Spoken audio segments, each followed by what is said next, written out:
obligé de choisir qui sauver ou qui laisser trépasser, pour le dire directement. La gravité n'est pas ce qui est au premier plan quand on parle du Covid-19, qui est dû en passant à un virus qui s'appelle le SARS-CoV-2. Puisque Ebola est beaucoup plus grave en termes de mortalité. Ici, 80 à 85% des gens touchés vont s'en sortir sans même avoir besoin généralement d'être hospitalisés.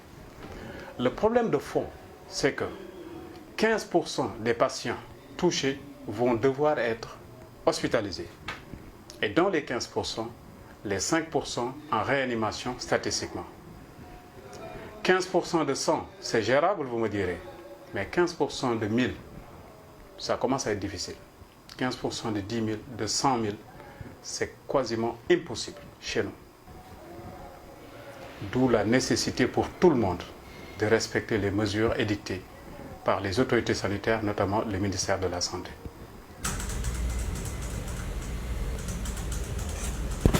Il faudrait peut-être expliquer un peu mieux le pourquoi on demande aux gens de rester chez eux. Il ne s'agit pas seulement de rester chez soi. Ce virus se transmet de façon très rapide, donc une très grande contagiosité. C'est ça sa particularité.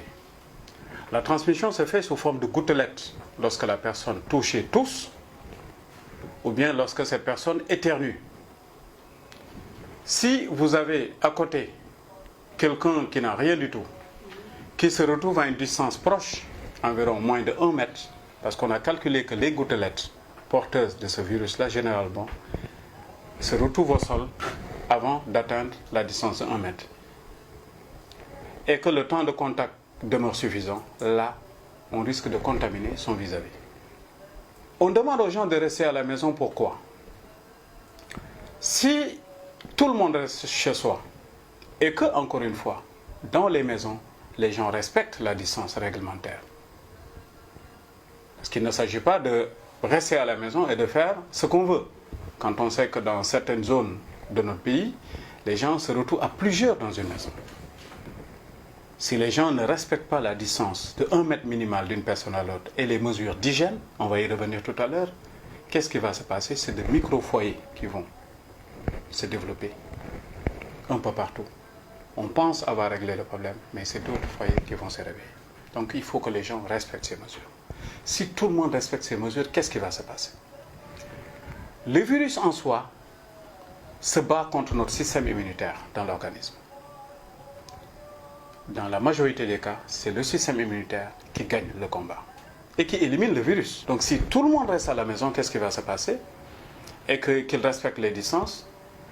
D'ici 14 jours, au maximum 20 jours, 1 mois, l'écrasante majorité des gens qui avaient le virus en leur organisme vont éliminer ce virus-là, sans avoir le temps de transmettre à quelqu'un d'autre.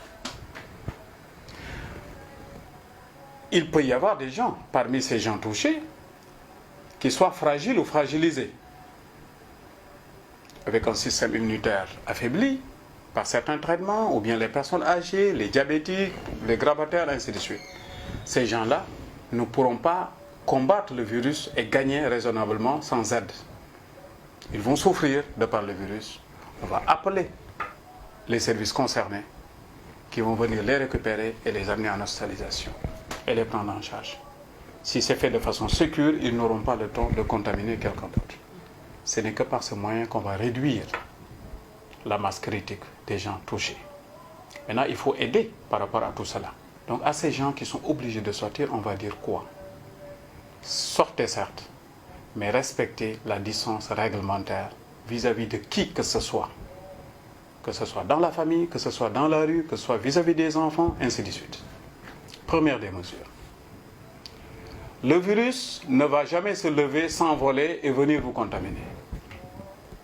S'il vous contamine, c'est parce que vous vous êtes retrouvé proche de quelqu'un qui l'a et qui tousse, qui éternue, ou bien qui parle fort au point d'envoyer des particules que vous allez inhaler. Une des causes. Deuxième cause. Si vous touchez à des endroits où il y a le virus, les montants des bus, les tables de réunion, alors que quelqu'un a eu à tousser, éternuer dessus, il n'y a pas longtemps, qu'est-ce qui va se passer? Vous touchez, vous mettez les mains ou bien les doigts au niveau de vos muqueuses, les yeux, le nez, la bouche, vous allez être contaminé. Donc, deuxième mesure, toujours avoir les mains propres et veiller à ne jamais toucher ces muqueuses avec ses doigts. Ne jamais toucher les yeux, ni le nez, ni la bouche. Deuxième mesure importante. Vous me direz, bon, d'accord, il faut avoir les mains propres. Comment on fait? Je vous dirai que partout où il y a de l'eau et du savon, privilégié. Ça coûte moins cher, c'est plus gérable. Mais si vous vous retrouvez dans la rue, vous vous apprêtez à rentrer dans un bus, vous avez le souci de ne pas amener des virus dans le bus, parce que tout le monde doit avoir ce souci maintenant. Vous avez la possibilité d'utiliser les gels hydroalcooliques ou solutions hydroalcooliques. C'est ça leur indication. Vous mettez un peu. Vous respectez la méthode indiquée de lavage des mains que je vais vous montrer tout à l'heure. Autre mesure importante, ne plus jamais, autant que possible, donner la main en saluant. Cette culture qui est bien nôtre, à tel point que lorsque vous ne saluez pas quelqu'un le matin, il risque de ne pas vous parler l'après-midi, il faut qu'on arrête avec ça. Au moins le temps de régler, de gagner cette guerre-là. Parce qu'il s'agit d'une guerre, comme les autorités, comme le président de la République a eu à le dire.